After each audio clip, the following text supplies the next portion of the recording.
E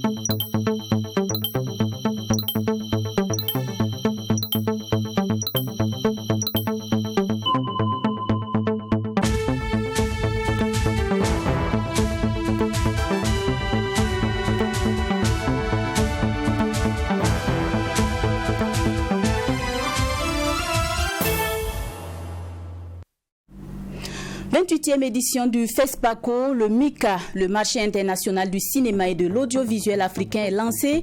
Cette branche du FESPACO Pro a pour objectif de contribuer au développement industriel de la chaîne cinématographique. On en parle en début de journal. L'actualité, c'est aussi le premier congrès ordinaire de la CGTB du centre, un congrès à l'issue duquel le nouveau bureau se fixe pour objectif de renforcer ses structures et poursuivre la lutte pour la défense des intérêts des travailleurs et des populations. Et puis en sport, on parlera de la 22e journée du championnat national. Le RCK et l'AS Police se sont confrontés ce 25 février au stade municipal Issoufou Joseph Konombo, un match au cours duquel Faucon et policiers ont partagé la poire en deux. Bonjour et bienvenue dans ce premier 13h de la semaine. Direction tout de suite le siège du FESPACO pour la cérémonie d'ouverture du MICA, le marché international du cinéma et de l'audiovisuel africain. Le MICA est un cadre qui met en relation les initiateurs de projets, d'œuvres cinématographiques, les producteurs de films et les acheteurs professionnels. Cette année, les professionnels vont échanger autour des thématiques qui portent, entre autres, sur la coproduction et la production. Fatima Tanikiema pour plus de détails. Le marché international du cinéma et de l'audiovisuel africain MICA, qui entre dans le cadre du FESPACO Pro, est un marché qui met en relation tous les professionnels intervenant dans le domaine du cinéma et de l'audiovisuel. Ouvert ce 26 février par les ministres en charge du commerce et de la culture, le MICA abrite les stands des professionnels du cinéma et de l'audiovisuel burkinabé et d'ailleurs. Le ministre en charge du commerce, lui, invite les professionnels du cinéma à tirer profit de ce vaste marché de promotion qu'est le MICA. Oui, le cinéma africain peut et doit s'exporter au regard de la diversité et du professionnalisme des acteurs dont il regorge. Je ne doute pas un seul instant que le fait de faire le déplacement de Ouagadougou vous donne, en tant que crème du cinéma africain et d'autres horizons, l'opportunité de prendre activement part aux activités de la Biennale du cinéma africain et donner un éclat particulier à l'édition 2023 du FESPACO. Le FESPACO Pro, lui, se tient grâce au soutien de l'Union européenne. Selon le chef de la délégation de l'institution, ce soutien s'élève à 164 millions de francs CFA. L'Union européenne a aussi participé à l'aménagement des espaces d'échange entre professionnels. Nous octroyons également 2 prix. Le prix étalon d'argent de Yenenga, d'une valeur de 10 millions de francs CFA, et le prix spécial européen du meilleur projet de film le plus prometteur pour une carrière internationale dans la section Yenenga Post-Production. Ce prix spécial a été initié en vue de soutenir davantage la phase Post-Production, qui est une phase très peu soutenue par les fonds dédiés au soutien à la production cinématographique. Pour cette édition 2023, l'Union européenne soutient l'organisation du premier marché de coproduction audiovisuelle. Un marché qui va permettre de mobiliser 10 producteurs professionnels africains et européens, porteurs de projets de films africains en production ou en quête d'une carrière internationale. La 28e édition du FESPACO rend hommage à un pionnier du cinéma africain. L'un des fondateurs du FESPACO, Ousmane Sembène, est immortalisé. Ousmane Sembène a désormais sa statue à l'entrée du siège du FESPACO. Son bus a été dévoilé par le ministre en charge des Arts, Jean-Emmanuel Ouedraogo, en présence de l'ambassadeur du Sénégal au Burkina et le ministre malien de la Culture et la Fédération panafricaine des cinéastes, Mamidriana Kamabou. Chapeau sur la tête et la pipe à la bouche, c'est bien là Ousmane Sembène. Le buste du cinéaste est ainsi décrit, trône désormais au siège du FESPACO. Le buste a été dévoilé ce dimanche, deuxième jour des festivités du Festival panafricain du cinéma et de la télévision de Ouagadougou. Présent à cette cérémonie, Alain Sembène, Le fils aîné de Ousmane Sembène a salué le geste des autorités burkinabées. Je suis ému parce que je me rappelle dans les années 60-70, il disait on va faire le FESPACO, il faut qu'on ait un FESPACO même si on doit le faire avec des bougies. Et il s'est battu toute sa vie pour le cinéma, pour le Burkina Faso, il tenait beaucoup au Burkina Faso, au cinéma. Il s'est battu toute sa vie. Et moi, enfant, je ne comprenais pas. Il avait commencé tout seul. En tout cas, il était tout seul dans son coin. Et maintenant, on voit les résultats, quoi. Vraiment, je suis très, très ému. Et je pense que Sembène Ousmane, c'était un Africain, quoi. C'était pas seulement un Sénégalais, c'était un Africain. Et les Africains le rendent bien, quoi. Cette cérémonie qui entre dans le cadre de la 28e édition du FESPACO a été également l'occasion pour les acteurs du cinéma, les amis et connaissances de Ousmane Sembène de lui rendre hommage. Des témoignages, tous riches d'enseignements sur la vie et la personnalité de celui que la mort a arraché au monde le 9 juin 2007. Cela va rappeler à tout le monde qui a été à l'origine de la création du FESPACO avec Mme Alimata Salaméré qui est ici aujourd'hui, avec d'autres pionniers, qui a été à l'origine de la FEPACI et qui a été à l'origine de la création des journées cinématographiques de Carthage, le premier festival panafricain que lui et ses collègues comme Tahar Cheria ont destiné à l'Afrique du Nord. Et ils ont travaillé à en mettre un autre en Afrique de l'Ouest. Et ça, c'était le FESPACO. C'est un rassembleur. Quand vous voyez certains de ces films, vous voyez qu'il y a des acteurs de tous les pays. Je prends l'année par exemple, vous avez des Burkinabés, des Ivoiriens, des Maliens, des Sénégalais. Un vrai rassembleur. Et j'espère que les jeunes cinéastes, à travers leurs caméras, vont porter la voix qu'il avait laissée pour pouvoir porter l'histoire de notre beau continent à tout le monde. L'édition 2023 du FESPACO est le cadre propice pour le cinéaste de commémorer le centenaire de Ousmane Sembène qui est né en 1923. Une source de motivation pour les Africains, Ousmane Sembène était écrivain, réalisateur et scénariste sénégalais. Personnalité majeure pour l'Afrique contemporaine, connue pour ses partis pris militants sur les questions politiques et sociales. Hommage a également été rendu aux acteurs du 7e art qui ne sont plus de ce monde. Une cérémonie culturelle a été organisée en leur honneur. La cérémonie a connu la présence du ministre en charge de la culture qui a également procédé au dévoilement de la statue du premier étalon d'or de Nyenenga, le Nigérien Umaru Ganda. Les images de Abdoul Rahim. Main dans la main, les acteurs du cinéma, avec à leur tête le ministre en charge de la culture, font le tour du monument de la place des cinéastes. Cela après avoir reçu l'eau de bienvenue de la délégation du Moronaba Bongo. C'est une tradition qui a été respectée ce 26 février à l'occasion de la 28e édition de la fête du cinéma africain. Un acte symbolique et culturel qui vise à rendre hommage aux disparus. On ne foule pas la terre africaine sans faire allégeance aux membres de nos ancêtres. En l'occurrence, la ville de Ouagadougou, qui est patronnée par le monarque, le Moronaba Banro. Le Moronaba a donné quitus à une délégation de venir faire allégeance en offrant l'eau de bienvenue et d'acceptation aux membres de nos ancêtres par l'intermédiaire de cette cérémonie. Et c'était de bon loi, c'est de bon loi que tout Africain qui arrive dans une autre contrée, il doit demander, il doit faire allégeance aux membres de nos ancêtres. Après cette cérémonie, la statue du cinéaste nigérien Umaru Ganda a été dévoilée. Premier étalon d'or de Yenenga, il mérite cet hommage selon le ministre Jean-Emmanuel Ouedraogo qui soutient que l'œuvre de l'homme continue d'inspirer la jeune génération. La statue de Umaru Ganda, qui est donc le le premier étalon d'or de Yenenga. C'est également un moment très important ici sur l'allée des monstres sacrés du cinéma africain. Et là également, je pense que c'était un moment riche en symboles de pouvoir donc découvrir cette statue-là dédiée donc à Umaru Ganda du Niger, qui a été le premier à inscrire son nom au palmarès de l'étalon d'or de Yenenga et qui reste à jamais donc le premier lauréat de ce grand prix-là. La délégation du Niger s'est félicitée de la réalisation de cette statue à l'effigie de Umaru Ganda.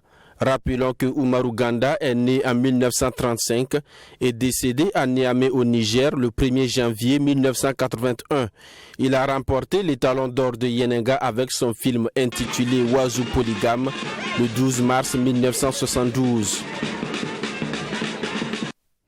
Nous refermons la page FESPACO de cette édition et on poursuit ce 13h avec l'Union régionale de la Confédération générale du travail du Burkina.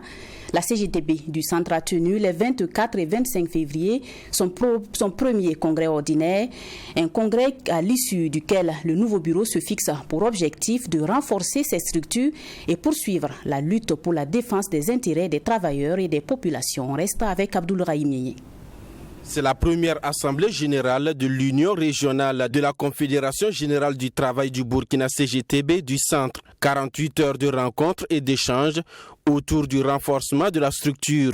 À l'issue des travaux, Étienne Convolbo a été désigné nouveau secrétaire général de l'Union régionale de la CGTB du centre. L'occasion a été saisie également pour analyser la situation sociopolitique nationale.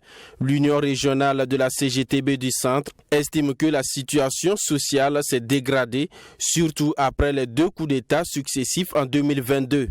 La situation socio-économique est marquée par l'aggravation de la misère, caractérisée par la persistance de la vie chère, le chômage massif des jeunes, les difficultés d'accès à l'éducation, aux soins de santé, au logement décent, la crise de l'eau, de l'électricité, ainsi que l'inaccessibilité des produits de première nécessité comme le riz, l'huile, le sucre, etc. La situation sécuritaire n'est non plus reluisante selon l'Union régionale de la CGTB du centre. Malgré l'engagement des nouvelles autorités, la situation se dégrade selon Étienne Convolbo et ses camarades. L'augmentation indiscutable du nombre de personnes déplacées internes, l'aggravation de la situation humanitaire, les retours des personnes déplacées internes dans leurs villages respectifs, annoncés par-ci, par-là, par le pouvoir et ses turiféraires, ont été démentis sans appel par la réalité sur le terrain.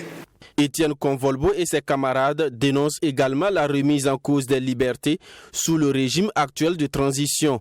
Pour lui, les libertés garanties par la Constitution ne doivent pas être violées. Est-ce que la Constitution a été suspendue? Si elle ne l'a pas été, ce que la loi n'interdit pas, nul ne peut l'interdire. Par conséquent, si nous sommes dans un État démocratique, il va falloir effectivement que quelles que soient les difficultés, que force reste à la loi et la Constitution impose au pouvoir de faire respecter et d'appliquer la Constitution dans toutes ses dispositions. Face donc à cette situation, Étienne Convolbo et son équipe entendent renforcer leur structure pour défendre leur plateforme revendicative. Il s'agit de la préservation des libertés démocratiques et syndicales et la lutte contre la vie chère et pour l'amélioration du pouvoir d'achat des travailleurs. Dans un communiqué en date du 20 février 2023, le Front patriotique se prononçait sur l'actualité nationale. Le mouvement salue l'engagement perceptible des autorités de la transition dans la lutte contre le terrorisme. Il invite par ailleurs à la prise en compte de tous les acteurs dans le processus. Dans le prochain reportage, Imhotep Bayala, membre du secrétariat exécutif du Front patriotique, revient sur les grandes lignes de cette déclaration. Regardons. Dans sa déclaration du 20 février 2023, le Front patriotique s'est prononcé sur la situation nationale. Dans la déclaration, tous les aspects ont été abordés, politique, sécuritaire et aussi les questions de coopération. Le Front patriotique, sur le plan sécuritaire, note une volonté des autorités à lutter contre le terrorisme. Malgré la multiplication des attaques terroristes, Imhotep Bayala, membre du secrétariat exécutif du Front patriotique, note une amélioration de la situation qui suscite de l'espoir. Depuis que nous sommes confrontés à cette crise terroriste depuis 8 ans, c'est maintenant que nous réalisons des conquêtes de motivation qui donnent des signaux d'espoir, notamment Solenzo, Falanguntu, Piscila et bien d'autres zones qui sont présentées. Nous suivons aussi des opérations qui ont lieu sur le terrain. Il y a encore des défis parce que l'ennemi ne désarme pas. Sur le plan diplomatique, le Front patriotique soutient que le Burkina Faso exprime désormais sa souveraineté. La dénonciation de l'accord avec la France dans le cadre de la présence de la force spéciale Sabre est un élément concordant selon Imhotep Bayala. Ce qu'on sait de la coopération militaire avec la France, c'est qu'elle n'a pas répondu aux urgences et aux besoins de résultats. Nous encourageons le Burkina Faso à quitter le face-à-face souvent ridicule avec la France parce qu'elle ne doit pas et elle ne peut pas être le monopole du partenariat avec le pays. Le monde, c'est plus de 154, c'est plus de 198 États. Et il appartient à notre leadership politique d'identifier les partenariats adaptés à notre environnement actuel. Sur la question de la fédération entre le Burkina Faso, le Mali et la Guinée, Imhotep Bayala soutient que la volonté de ces 3 États est compréhensible, ces pays étant confrontés aux mêmes réalités et subissant les sanctions de la CEDEAO. Et c'est d'ailleurs quelque chose de bien de comprendre que quand on est faible et on partage un environnement politique avec autant d'hostilité, il appartient aux faibles de mettre en commun leurs énergies pour tenir, pour résister. Voilà. Ce que nous déplorons, c'est qu'il y a une faible prise en compte de l'opinion populaire des pays concernés par des démarches de souveraineté. Tout n'est pas rose dans la gestion des autorités de la transition burkinabé. Le Front patriotique déplore l'exclusion de certains acteurs, surtout politiques, dans le système de gouvernance. Il invite le gouvernement à rectifier le tir. Il y a les acteurs politiques qu'il faut manager en ne les percevant pas comme des adversaires à jeter à la poubelle. Je pense que les partis politiques étant des organisations dont le rôle est de travailler à l'animation de la vie politique et à la prise de pouvoir, il faut trouver un cadre de confiance entre ces acteurs, il faut un cadre de dialogue, il faut un cadre où on les permet, on peut définir avec eux un certain nombre d'activités, mais il faut éviter de faire l'erreur de penser qu'on peut faire sans ces gens-là. Si la lutte contre l'insécurité porte des fruits, c'est en raison de l'adhésion populaire aux actions du gouvernement. Parmi ces actions, le recrutement des VDP, la mise en place du fonds de soutien patriotique et surtout la diminution du salaire des membres du gouvernement. Tout cela permet à chaque citoyen de se sentir impliqué dans la reconquête de l'intégrité du territoire. Intéressons-nous à présent à cette conférence sur les énergies renouvelables initiée par Burkina Institute of Technology. Les réflexions ont porté sur la contribution des énergies renouvelables au développement socio-économique du Burkina Faso. Une conférence qui a réuni des spécialistes et des acteurs du domaine des énergies hydroélectriques et de photovoltaïque. Alexis Winkouni Belemnaba nous fait le point. Avec un taux d'importation de l'énergie de plus de 60%, le Burkina Faso est dépendant des pays voisins dans ce secteur. Malgré l'installation de 27 centrales thermiques pour résorber ce manque, la couverture nationale est de 38%. Le taux d'électrification nationale, lui, est de 21% selon le tableau de bord 2018 du ministère de l'Énergie. Comment résoudre cette problématique pour permettre le développement de l'économie burkinabé? C'est l'idée qui a nourri cette conférence sur la contribution des énergies renouvelables au développement socio-économique. Et c'est le cadre juridique qui est développé par le spécialiste en la matière Constantin Somi. À travers ce cadre qui est la porte d'entrée des investisseurs qui s'intéressent au secteur de l'énergie, là, on va dire, est un élément important, un élément déterminant pour les investisseurs qui s'intéressent au domaine ou au secteur énergétique burkinabé. Et il faut dire que ce cadre juridique aujourd'hui, il est plutôt favorable et j'encourage vivement les investisseurs qui s'intéressent à ce secteur-là à s'intéresser, bien entendu, au Burkina à travers ce cadre juridique qui aujourd'hui offre beaucoup de possibilités. Avec seulement une production de 1000 gigawatts d'énergie, le secteur enregistre des pertes dans sa distribution. L'idée de mettre des compteurs intelligents pour réduire cette perte est faite surtout dans le milieu rural, mais demeure insuffisant selon l'ingénieur Constantin Zongo et le professeur Doris Kindle de proposer des stratégies à mettre en action pour un développement durable. Il faut surtout le mindset de la population et il faut les forts partenaires en tout le monde pour ensemble travailler pour un développement durable. Cette conférence est initiée par le BIT, Burkina Institute of Technology, qui a inscrit la filière des énergies renouvelables dans son curricula. L'énergie électrique ne pouvant atteindre toute la superficie de notre pays, l'énergie renouvelable se propose comme une alternative et nous qui avons cette filière, nous appelons les décideurs et tous ceux qui peuvent accompagner d'une manière ou d'une autre pour que l'énergie renouvelable puisse être un nouveau chemin pour pouvoir sortir notre peuple, je dirais, des ténèbres en quelque sorte. Cette conférence a réuni des spécialistes et des personnes averties du secteur des énergies hydroélectriques et photovoltaïques. Une autre conférence est inscrite dans les programmes de BIT. L'idée est d'inviter les décideurs à s'investir davantage dans le secteur des énergies renouvelables, source de développement de l'économie burkinabé. Et on termine ce journal en sport avec la 22e journée de Ligue 1. Le RCK et l'AS Police se sont confrontés ce 25 février au stade municipal Issoufou Joseph Konombo. Un match nul au coup de sifflet final. Les temps forts, c'est avec Assami Touré. Faucons et policiers ont partagé la poire en deux lors de cette 22e journée.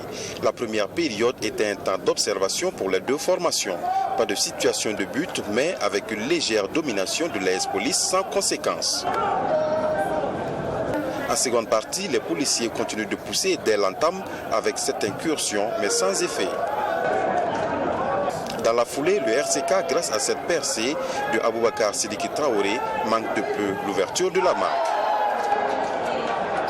Avant la fin de la rencontre, sur cette tentative des Faucons, Daniel Sayon, le portier de l'AS Police, est sauvé par la barre transversale. Score final, 0 but partout.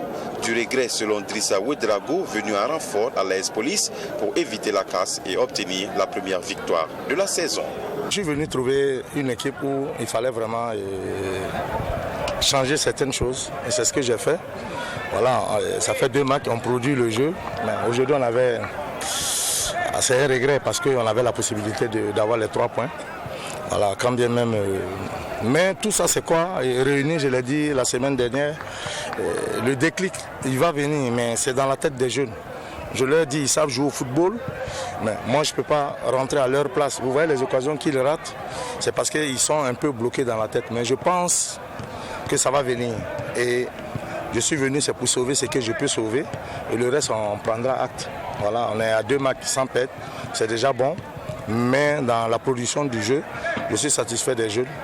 Du côté du RCK, le doute commence à s'installer. Après la victoire obtenue à la 17e journée contre le Majestic 1-0, les Faucons font une défaite et 4 matchs nuls d'affilée. On n'arrive pas à marquer, on a un problème de finition. Ça veut dire que c'est parce qu'on ne travaille pas, c'est la baraka. Voilà, parce que quand on déroule, on démarre bien les matchs, mais le problème de finition se pose. Ça fait que vraiment, c'est pas simple. C'est pas simple quand tu travailles toute une semaine et que tu n'arrives pas à mettre le ballon dans les filets. Et vraiment, c'est de continuer à travailler et dire qu'un jour, le déclic viendra. Sinon, vraiment, c'est pas simple quand on a lu les matchs nuls comme ça. À l'issue de cette 22e journée, l'URC4 totalise 34 points et l'AS Police 8 points. C'est tout pour ce journal. Merci de l'avoir suivi. Très bonne semaine à toutes et à tous.